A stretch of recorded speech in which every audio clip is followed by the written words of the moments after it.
Hello, Hi, witches.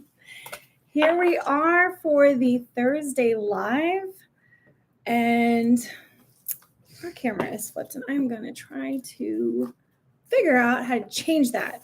I'll tell you what, this week for technology stuff. Are we in retrograde? No, I don't even know. I haven't been keeping track. I've been too busy. Listen, we've been too busy. Stuff. Who knows? Are we in retrograde? Are we in Because retrograde? technology has really been an issue for us this week. I know. I don't even like know. Like Monday night, we had problems. Tonight, we can't connect to Jamie's phone, which we always are able to do that. It's always there. Like, here you are. You might have seen, if you watch the Monday video, you see me adjust it because I knocked it around a bunch while I was trying to fix the video, and here it is again. It's like it's not. Don't tell the audience, they don't care. So we have 3 people here. Hello, we can't see you. Hi, if you want to say hi in the chat, that would be great. Please. So we know who you are. If not, it's totally cool. Jenny Reese. Hi, Jenny. Hi, girl. Hey, girl. Jenny. No. I love that movie, though. I bet you get that all the time, don't you, Jenny? That's like my sister's name being Jolene, which this one named her. And everywhere she goes, she gets sung to. People break out in song. Yes, she does. She gets it all the time. Exactly. Yeah. People imitating Forrest Gump. Jenny. It's like, well, it becomes a memorable name, you know. When I was a kid, that Aerosmith song, it's not Jamie's Got a Gun, but it's Janie's Got a Gun. And that was, so here's my sister, like, Jolene, don't take my man, and Jamie's got a gun. I was like, damn, why did I get the rough end of the stick? I am not a fighter. I'm not violent, but that was what people sung to me. The really funny thing about it is like, I think around the time you were born is when Janie's Got a Gun came out, or somewhere in the 80s. Isn't that a song from the 80s?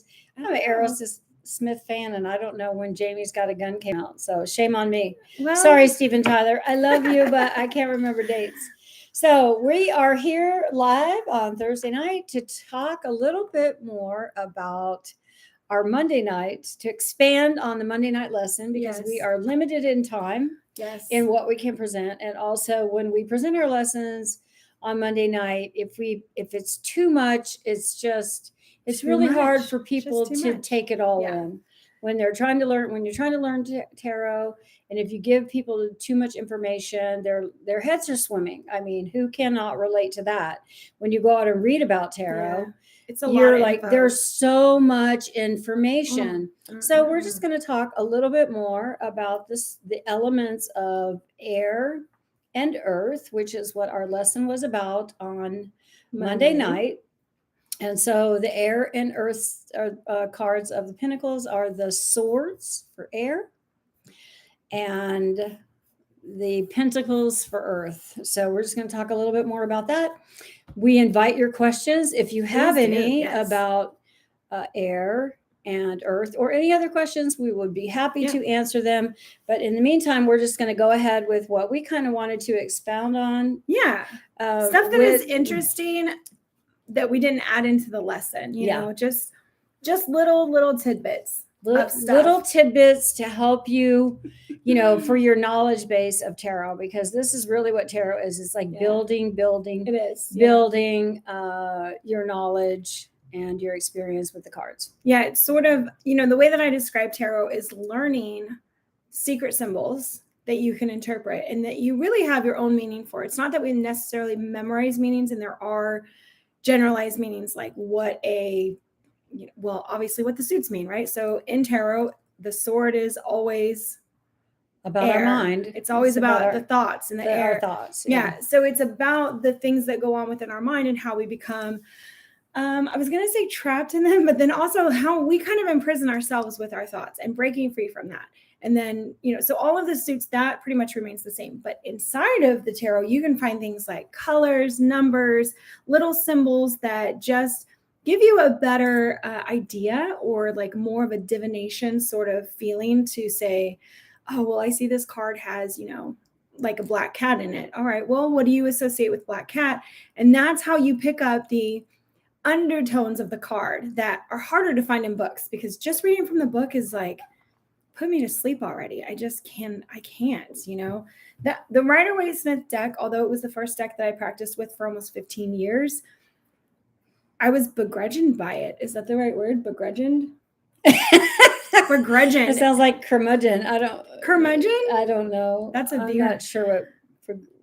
Well, I made a new word. Basically, it annoyed the shit out of me. That's what it felt like. Because it was just lists of words, and then how do you remember that? It doesn't connect it to anything. And for me, I like the connection stuff. So we really have tried to make stories, if you will, about the best way to remember about all the cards. And we encourage you, if you're learning tarot, to make up stories about each one of the cards. And because all of us will bring to our tarot readings and interpretations our experience in the world. Personal experiences. Our personal experience, our personal heartaches, our personal heartbreaks, our personal challenges, our personal wins, all even of those our vocabulary. Things. It changes even our reader, vocabulary. The way that you say things. And that's okay. That's what's beautiful about it, actually. That's one of the things that's so great, and why you can pick, why there are so many books on tarot. Yeah.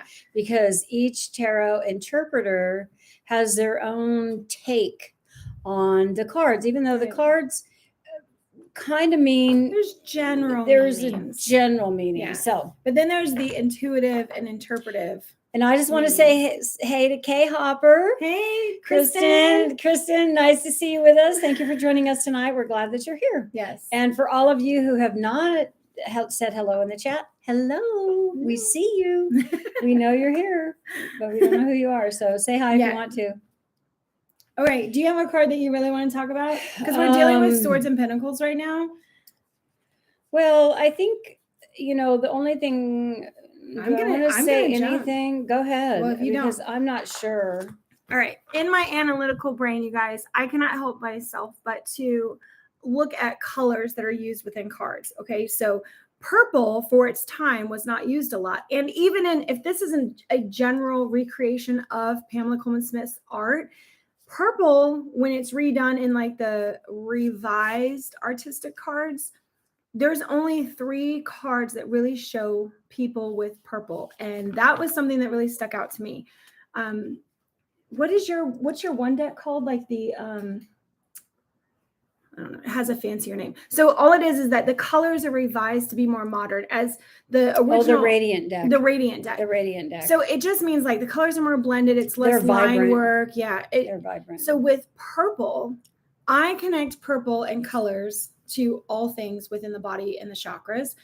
And there's only 3 cards within the tarot that people are wearing purple. And the King of Swords is one of them, which I just love, because if you know where the purple or indigo even lies for the chakras, it's up in your mind, or just above, depending on which chakra system you pay attention to. But it's all up here.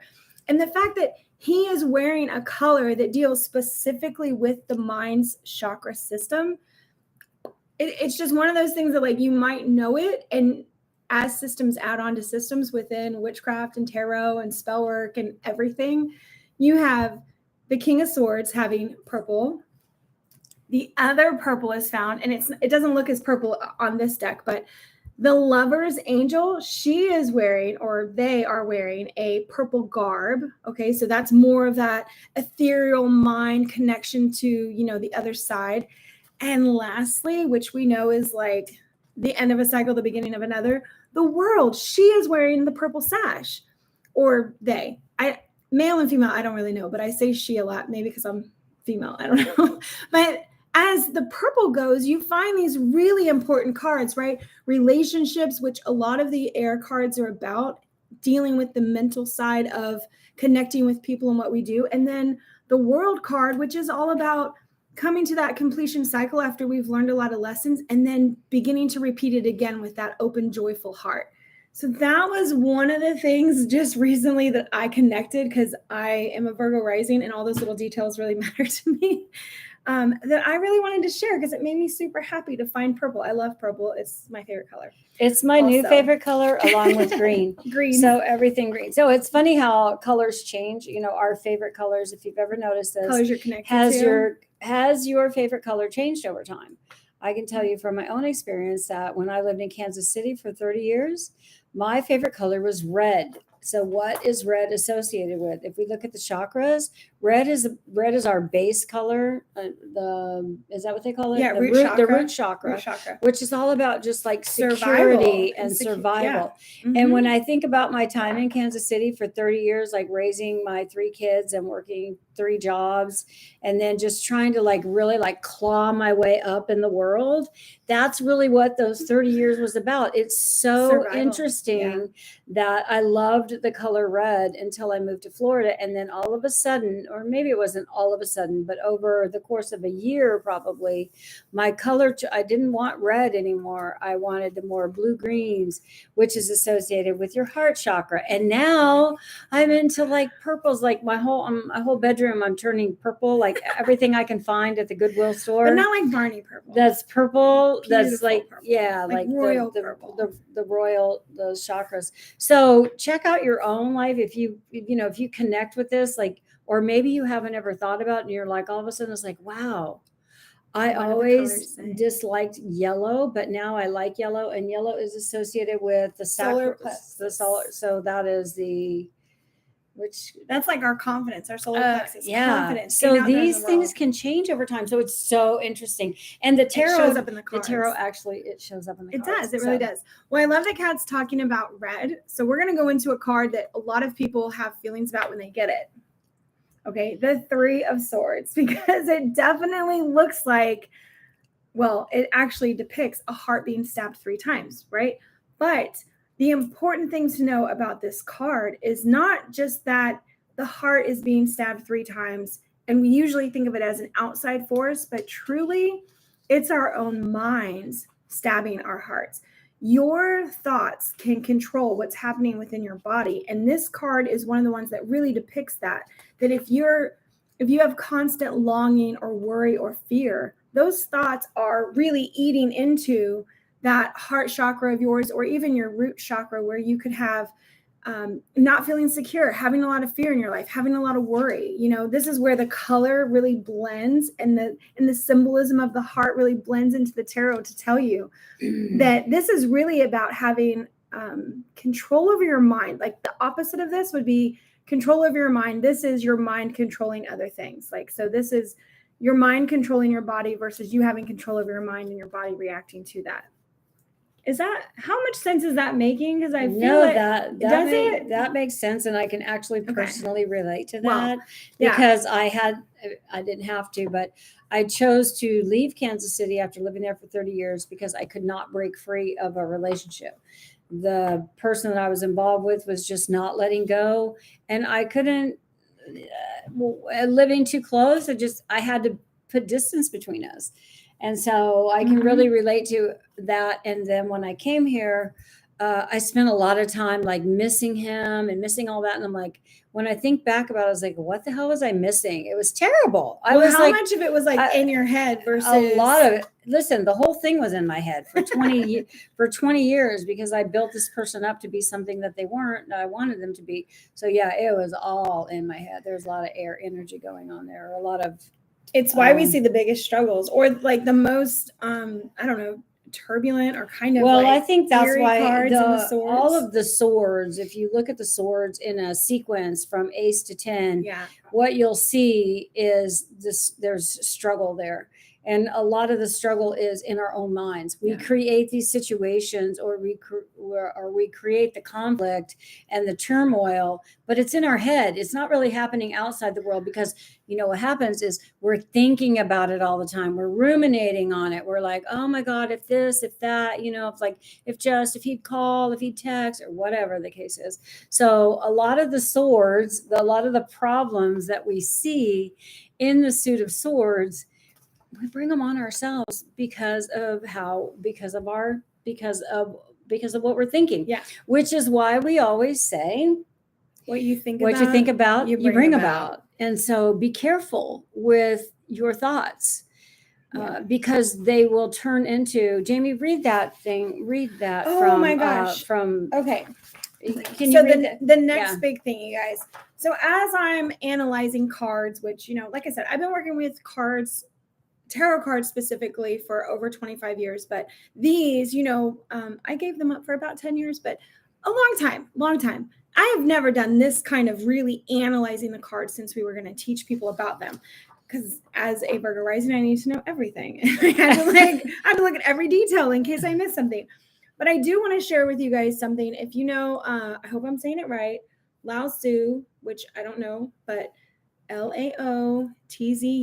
If I'm wrong on that, I apologize. But there's a very famous quote that is quoted all the time for people who want to become more mindful. And it goes like this, but I'm going to add in at the end of these little statements the suit that actually relates to his statement, you guys, because like this blew my mind. Watch your thoughts, they become your words. This is the air element. This is swords. That's the whole suit. Watch your words, they become your actions. That's the wands, right? That's the fire. That's getting out there into the world. That's starting things. Watch your actions, they become your habits. And what I wrote next to that was emotional habits. That is the cups. Okay, that's all of our emotions. Our emotions are what rule our day every day. If you have habits you don't like, it's because there's emotions behind them. Next, watch your habits, they become your character. This is the earth element, the way that we interact with our surroundings. So that whole thing, there's one last part, and it's not part of the tarot really, is to watch your character, it becomes your destiny. That's spirit. Like if you were to think about the pinnacle having the 4 elements and then the top being spirit, that's the spirit side of this. So in this very ancient, prolific saying that people have repeated all over the place on the internet and on Instagram and wherever, yeah, you can actually put with it specific tarot suits that really line up with what he's talking about. And what I love about it is it's truly saying in plain language, because that was like a whole thing. We have a thought, we take action on it, we reflect on our feelings about what we did. Okay, so you went from air to fire to water, and then we look at the interaction that solidifies who we are in the world, and that is pentacles. So we can't really break away from this cycle of having a thought, doing an action, having feelings about it, and then how that interacts with the world. So I'm just saying that tarot got so much bigger for me when I realized that you could connect it to other systems. Blew my mind. There's one of the little weird things that I did while researching the tarot cards is connecting things that I know about. Well, and another system that uses this is Wicca.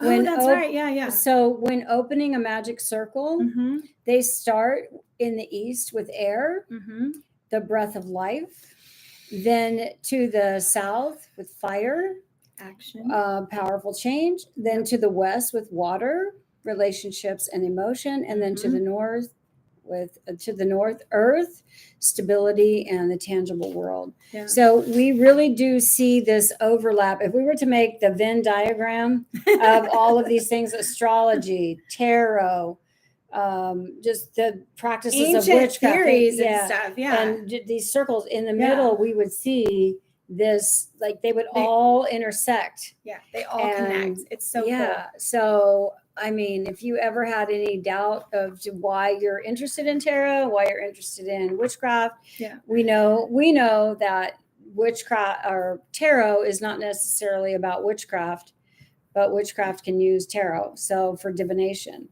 but I don't want to cut you off. No, it's okay. I'm Fine. so sorry. Because speaking about air really quick, so we went through like how air starts these things. Air was at the first. Lao Tzu, I hope I'm saying that right, his comment, and then how Wicca opens their magical circles for ceremony. So air, breathing, sorry, I'm excited and I can't talk.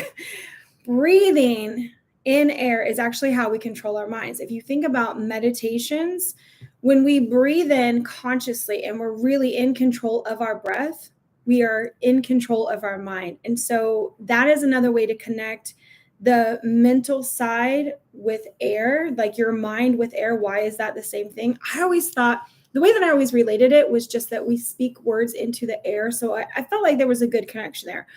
But when I realized that with meditation, when you're controlling your breathing, that's actually you also quieting your mind, getting in control of your mind, releasing fears, changing things for yourself, your thoughts. Okay, so I'm going to throw something out there. Oh, boy. Ladies, Oh, shoot. when else do we control our breathing yeah. to control what's happening in our body? If you've ever had a child I don't think and they you've teach done this anymore. Lamaze, well, this is like way back in the day when she was born in the 80s.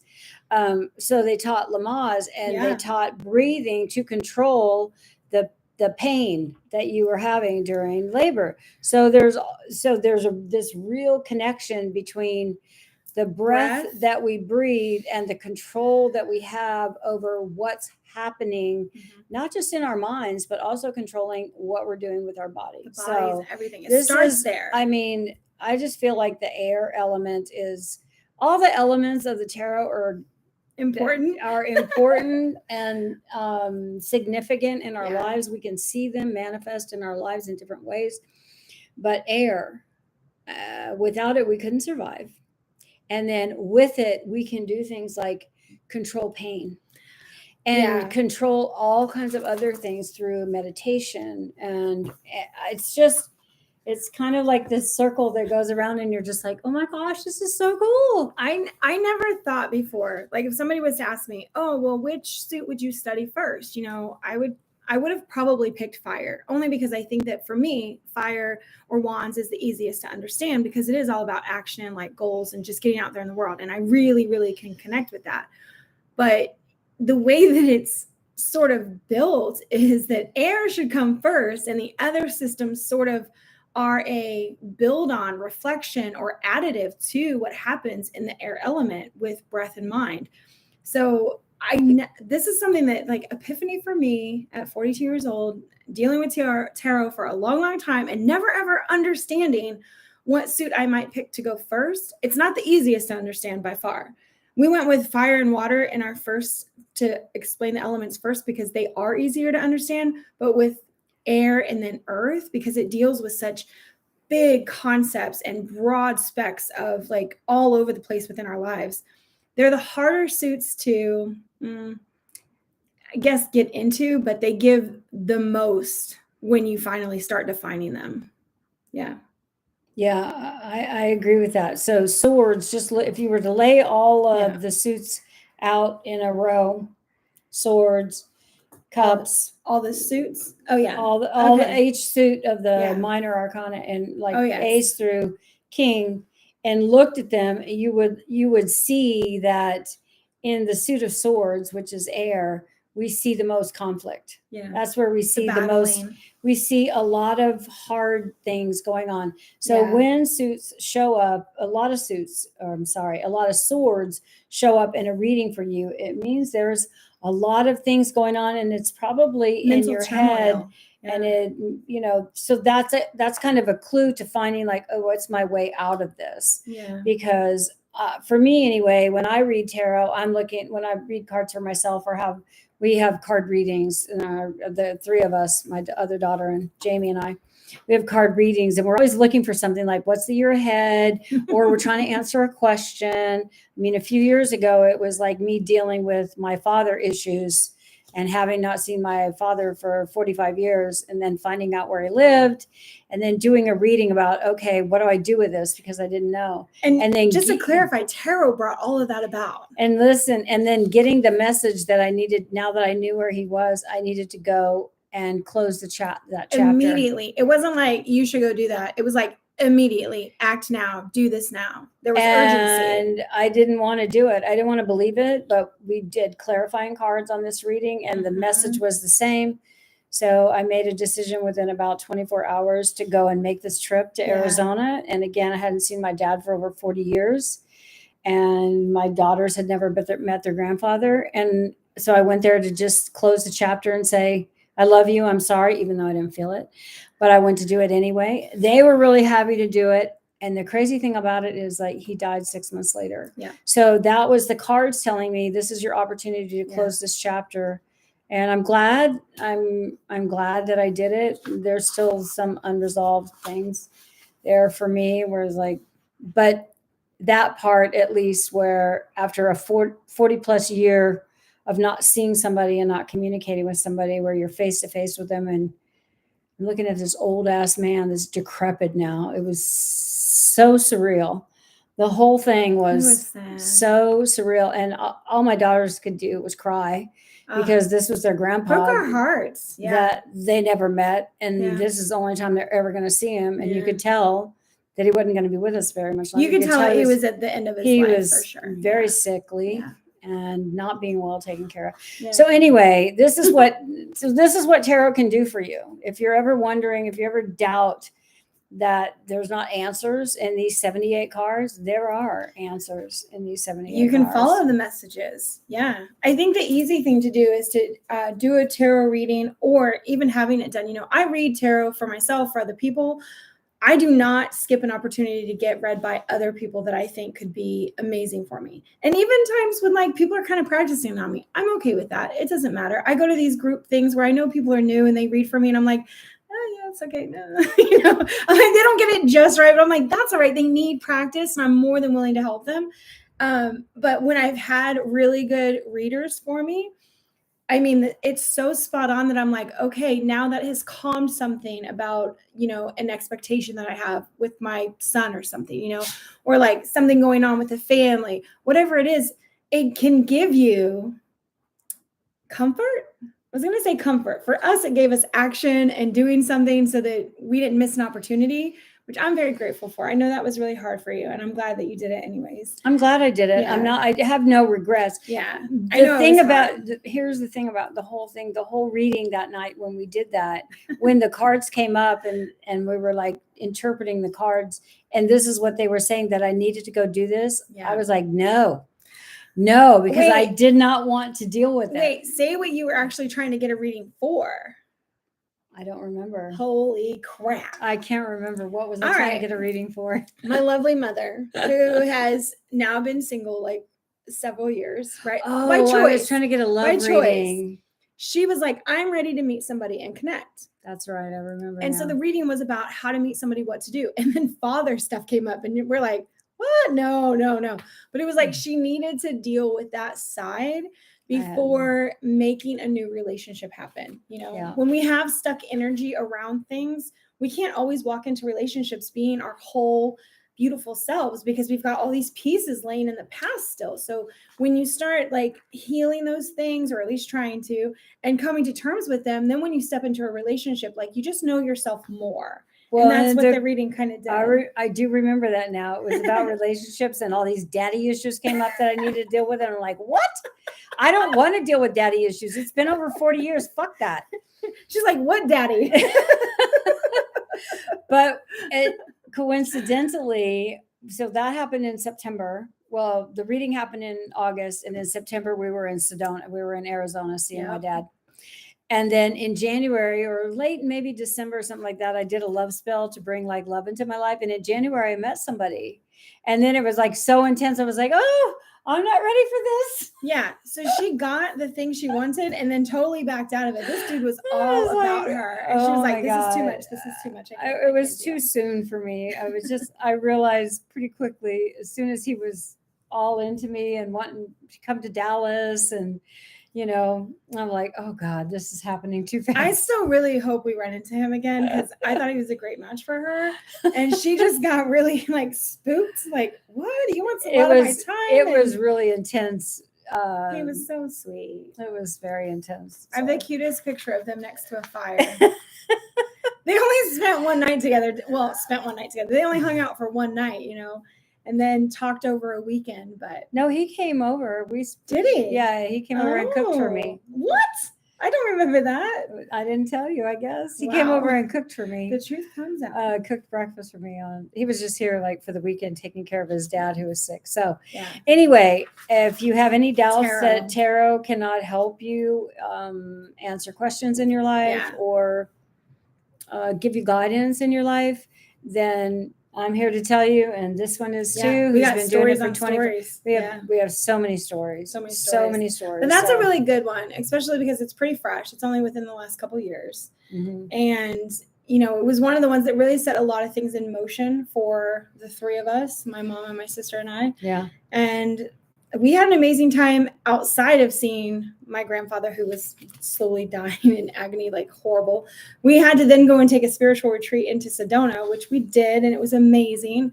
But you do what you can, I guess, with it. And you don't have to have this immediate change or reaction to something, but letting things sink in, it takes a while to change your habitual thoughts. So give it time to sink in and really define what you're looking for or what you want. That's all the air cards. I just think, back in Kansas City when I was struggling in my toxic relationship and wanting it so bad to work out, I was like an abused wife, where it was a bad situation, but I thought I loved him so much and like this was meant to be and blah, blah, blah, all that kind of stuff where you tell yourself, it's like, this is it. This is the only person I'm ever going to love.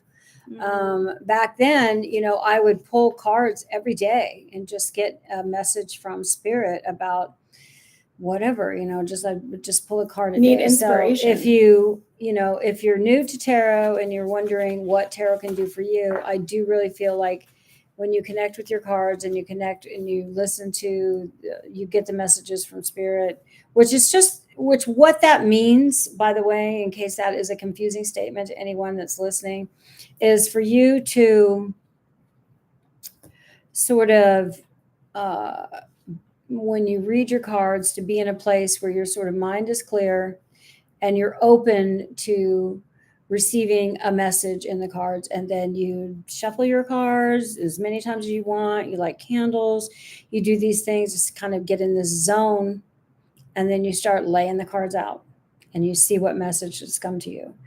And if the messages are unclear, you can always shuffle your cards some more and lay down another card to try to clarify it. So I know we're in a beginning tarot course, but I think that is a really important tool that especially beginner readers can use when they're learning to read cards. If you lay down a tarot spread and you're like, this doesn't make any sense at all. Listen, we've laid down cards and they're like, oh, this is terrible. We've picked them all up and shuffled again. The three of us, we've done this before because the cards were just like, what? That makes no sense. Well, and it's not, when you say terrible, it's a little different because terrible might seem like you have a lot of cards that look, well, the messages didn't make sense. Yeah, they were like, it just didn't. You're like, there's no energy around us like that. Like and if you have multiples like that, this past year, the 7 years hard, I've been through it this year, but for this year, I did 2 year ahead spreads with that because the first one was like, nothing is matching up with that first spread I did. So I had to do a second spread in February just to feel like, I'm not aligned. Whatever I did, when I pulled the cards, I was not aligned enough. Maybe your head wasn't clear. Maybe you weren't. Definitely. Maybe you weren't clear in your communication with your spirit guides, your team of light, or the universe, or whoever it is that you believe is providing guidance from the other side. You might have just been sort of scattered. And so the message that you get seem very confusing. It's okay to pick up your deck of cards and shuffle them again or come back at another time. And I'm not saying do it like 10 times so you get the answer you want. No, that's not what we're saying. But sometimes the way that we do it, when we shuffle our cards, we're thinking about the problem, the solution, what we're looking for, the question over, like whatever it is, we have a thought that is all we're doing while we're shuffling and shuffling. And our belief is that we shuffle the energy into the cards so that as they get read, that's what's coming through for it. So we're one of the people that, like, if other people touch our cards, we're totally fine with it. It's not going to affect us. It's each person that touches it. The reading is for them. So it's good. But when you are sort of thinking about 500 other things and shuffling, and then the cards come up and you're like, what the hell is that? I don't know. Like, that's nothing to do with me.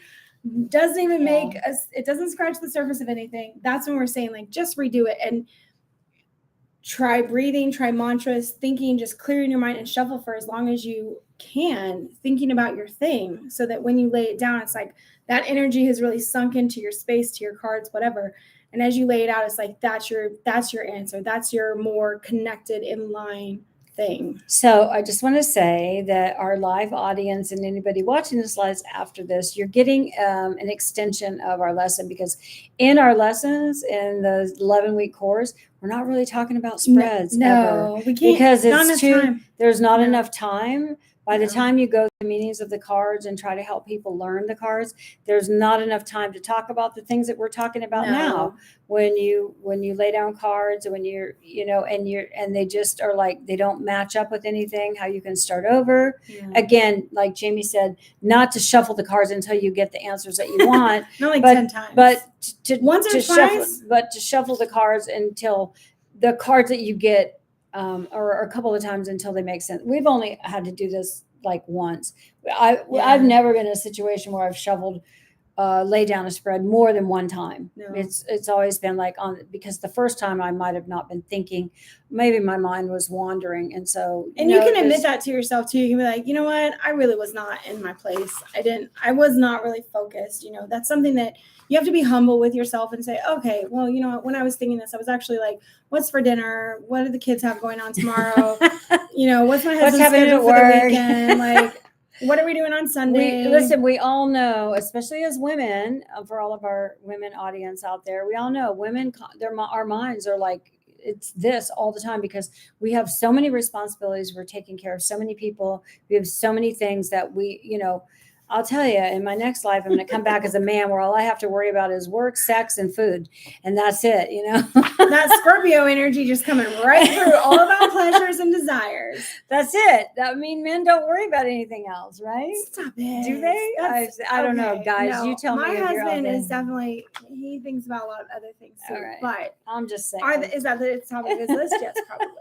But well, it's funny because like an hour ago when Kat and I were discussing, just other life stuff, she goes, in my next life, I'm going to come back and be an adventurer. That's it. I just want to go off. I want to travel around. I want to do everything. I was like, yeah, that sounds great. You should do that. Yeah.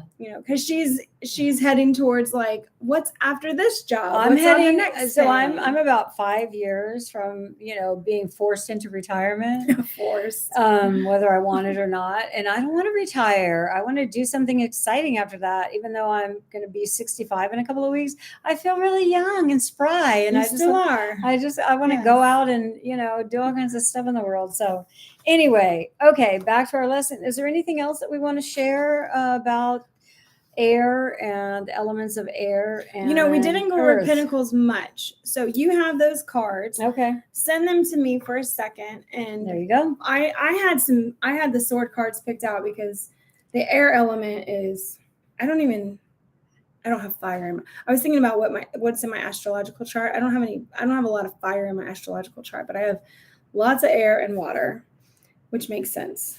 Okay. What in the Pentacles really jumps out at you? Oh, I mean, man. once you understand Pentacles, I think they're pretty freaking straightforward, right? Because this is about our material world and material things.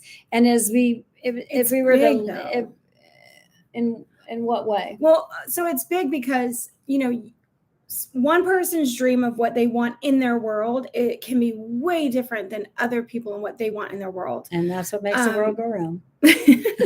Okay. Well, thank God we're not all the same. Thank goddesses we're not all the same. As an example, I am a disabled veteran, right? So I served in the military and I have a disability rating and all of that. So I volunteer here in our local community and we help homeless vets. And the first year that I did it, I really thought that these people were like, they were really in need and they didn't have chances and they didn't have resources and they didn't have this stuff. And then I met them all and it was totally different. They're like, I love being homeless. I would never trade this in. I would never go get a regular job. I would never pay taxes and bills. And I was like, what? I'd rather live under a bridge. They're not living under bridges. We have lots of resources for them, like homes to check into every night. There's free food. They have this sort of carefree living that they're comfortable with. The thing about it is that our standards of living in the physical world differ between everybody, right? Some people want to be multimillionaires and they're really arrogant and they're assholes. And that's the people we think about, like with money, they're just evil. That's one archetype of people that might live in the world. There's other people who are just like, they do good all the time. They're mediocre living. These are labels, but in TV. I'm trying to think of like a way that people are presented, and they're okay with that. And then there are people who live in really low income places that are struggling all the time, that, you know, like she had 3 kids and no father and no help. And like, we did all this shit on our own and we did the best we could. But inside the home, there were still the important things of like love and support and goals and dreams and desires, but we didn't have the money. So there's this expectancy of what wealth looks like, or what doing good looks like, or what living the life you want looks like. And it is truly different for everybody. And I've met people at all levels.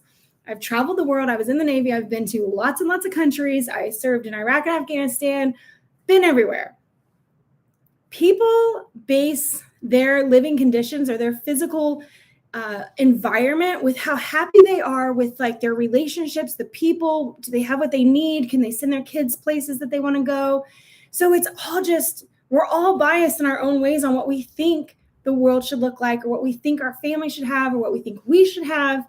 And that is so different. And that's why the physical world is so complicated, because you can't say to somebody in a reading that's like a money card comes, it's like, you want to be wealthy.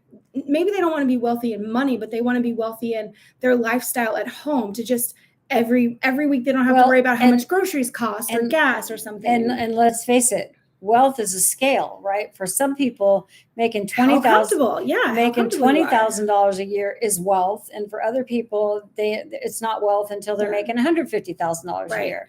So it depends. It's on very your individual. Yes, it's very individual. I guess that's why the Pinnacle cards are harder, because there is not a one size fits all whatsoever within our physical world and what we all expect from it. We all have our own dreams and desires and what we want.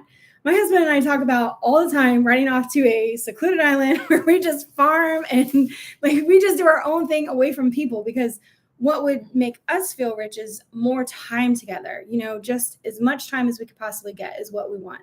Whereas other people, like, they just want money. And what do they want money for? Jets or boats or planes? I don't know, all the things. Yeah. Maybe that's wealth to them. The physical possession. Yeah. So everybody, and the status symbols. Yeah. Everybody deems wealth of life a little different. So wealth and health also go very close together. If you didn't know, the Pinnacles are also about your health. And it goes back to health of mind, health of heart, health of emotions. So that's why it's the last, physical, your actual physical. This is our actual physical body. Health, yeah.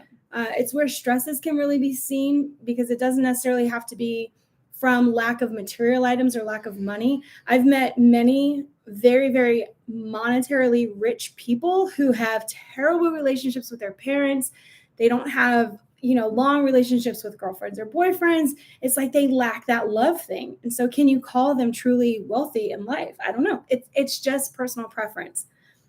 I feel like I was on a thing. Well, and I feel like that's a really good place to wrap this up. If you're listening to this, to explore, like, what is it, since we're talking about Pinnacles, because we already talked about air. Yeah. And we know that from the air, we look at the air, we look at the suit of swords in the tarot, and we know that a lot of the problems that we see in Ace through 10, or actually 2 through 10 of the tarot, what we see in there is people creating their own problems with their thinking, right? Yeah. So we talked about that. So I think a good place for us to stop and to leave you to consider is, when you think about the material world, like, what do you need?